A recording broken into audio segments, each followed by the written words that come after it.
இது தேவையா? என்னங்க இது தேவையான்னு சொல்றீங்க? எது தேவை எது தேவையில்லைன்னு விவரமா சொன்னாதானே தெரியும் அப்படின்னு சொல்றீங்களா? சொல்றேங்க. இது தேவையா அப்படிங்கிற தலைப்பு ஏன் தெரியுமா வச்சேன்? சில பேர் இல்லைங்க, பல பேர் இல்லத்துல காலையில எழுந்த உடனே பக்தி பாடல் போவோம். சரி, இது தேவை. எது தேவையில்லை அப்படின்னா ராசி பலன் போவோங்க. டெய்லி காலையில நானே பார்ப்பேன், எல்லார் வீட்டில் இருந்தோம் மேஷராசி நேயர்களே, ரிஷபராசி நேயர்களே அப்படின்னு சொல்லிட்டு ஒரே சவுண்டு, பயங்கர சவுண்டுங்க. இது தேவையாங்க? டெய்லி ராசி பலன் என்ன இருக்கு பார்க்கறதுக்கு? இதுக்கு ஒரு குட்டி கதை ஒன்று சொல்றேங்க. ஒரு ராஜா இருந்தாரா, அவருக்கு ஒரு சந்தேகம் இருந்ததா. என்னன்னா, அந்த காலத்துல அதாவது ராமாயணம் மகாபாரதம் நடக்கும் பொழுது பெரிய பெரிய மகான்கள் ரிஷிகள் ஏன் தேவர்கள் எல்லாம் இருந்தாங்க. இருந்தாலும் எதுக்காக அவங்கள கஷ்டப்பட்டாங்க? பாண்டவர்கள் கஷ்டப்பட்டாங்க, துரியோதனன் கஷ்டப்பட்டாரு, ராமன் கஷ்டப்பட்டாங்க. எதுக்கு இவங்களாம் கஷ்டப்படணும்? முன்கூட்டியே என்ன நடக்க போகுதுன்னு எல்லாம் அறிந்தவர்கள் இருக்கும் பொழுது ஏன் அவர்கள் கஷ்டப்பட்டார்கள் என்று ராஜாவுக்கு சந்தேகம் இருந்தது. அதனால அந்த சந்தேகத்தை வெளிப்படுத்தினார். அந்த சபையில் ஒரு மகான் இருந்தார். அவர் சொன்னாராம், அரசே, எது நடக்க வேண்டும் என்று விதி இருக்கின்றதோ அது நிச்சயம் நடக்கும், அதை யாராலும் தடுக்க முடியாது அப்படின்னு சொன்னாரா அந்த மகான். உன்ன அரசருக்கு கோபமா? அது எப்படிங்க? முன்கூட்டியே அறியும் சக்தி இருக்கும் பொழுது அவங்க கிட்ட சொல்லலாம் இல்லையா?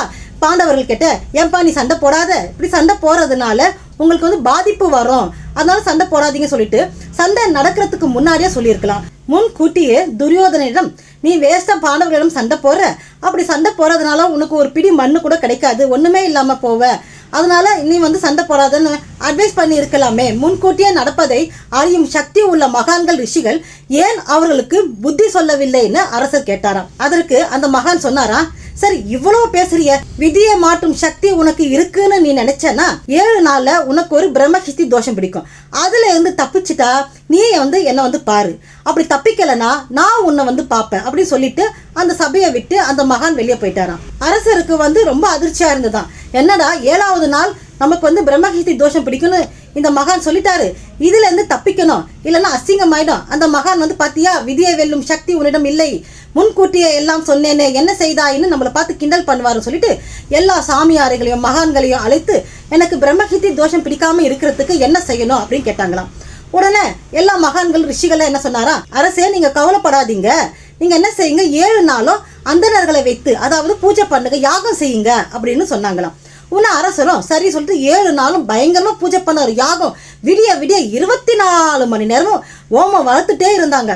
அப்போ 7வது நாள் 7வது நிமிடம் அரசர் மனசுல ஒரே சந்தோஷம், குஷி. இந்த மகான் சொன்னாரு எனக்கு பிரம்மஹிஸ்தி தோஷம் பிடிக்கும்னு, இன்னும் 7வது நாள் முடிய 7 வினாடிகள் தானே இருக்கு, அப்படி இருக்கும் பொழுது எனக்கு எப்படி பிரம்மஹிஸ்தி தோஷம் பிடிக்கும் அப்படின்னு சொல்லிட்டு மனசுல ரொம்ப சந்தோஷமா இருந்தாராம். அந்த மகானை பார்த்து, பாரு நான் விதியை வென்று விட்டேன் அப்படின்னு சொல்லணும்னு மனசுல என்னென்னவோ கற்பனை. அந்த மகான் கேட்ட, இப்படி பேசணும் அப்படி பேசணும், நான் ஜெயிச்சிட்டேன் பாரு அப்படிலாம் சொல்லணும் சொல்லிட்டு ரொம்ப ரொம்ப சந்தோஷமா இருந்தது அவர் மனசு.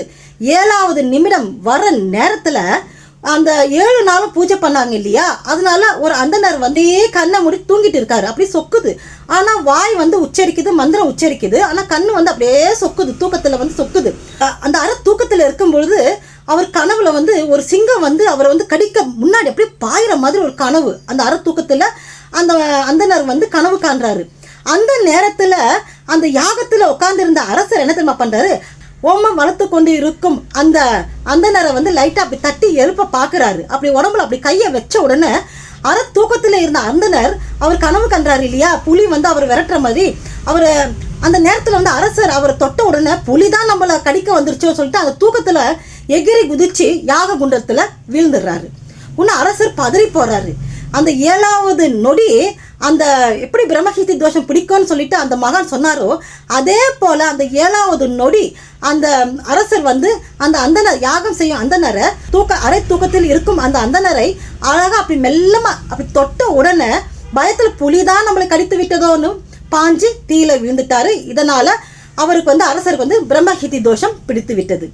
அந்த நேரத்துல அந்த மகான் வந்தாராம், பாத்தியா அரசே, நான் முன்கூட்டியே உனக்கு எல்லாமே சொன்ன பிரம்மஹிஸ்தி தோஷம் உனக்கு பிடிக்கும்னு, அதெல்லாம் விதியை மாற்றும் சக்தி என்னிடம் இருக்கிறது, முன்கூட்டியே தெரிந்தால் விதியில் இருந்து தப்பலாம்னு நான் சொன்னேன். விதியை மாற்றும் சக்தி யாருக்கும் இல்லை, படைத்த பிரம்மனுக்கும் இல்லை, அதனால தான் 5 தலை பிரம்மன் 4 தலை பிரம்மனாக மாறினார்.